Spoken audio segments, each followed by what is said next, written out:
Magandang gabi kay Initing TV. Narito ng ating weather quick update ngayong Huwebes alas 7 ng gabi, July 4. Intertropical Convergence Zone ang nakakapekto po sa ngayon sa Palawan at buong Mindanao. Samantala, easterlies naman ang nakakaapekto sa Eastern Luzon at Eastern Visayas.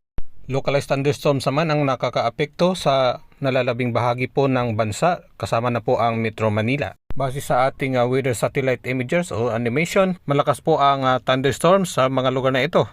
Sa Luzon, Cagayan, Ilocos Norte, Ilocos Sur, Zambales, Tarlac at San Carlos. Sa Visayas, Samar, Leyte, Cebu at Rojas City. Sa Mindanao, Zamboanga Peninsula, North Cotabato, Socsagen, Davao City at Bukidnon.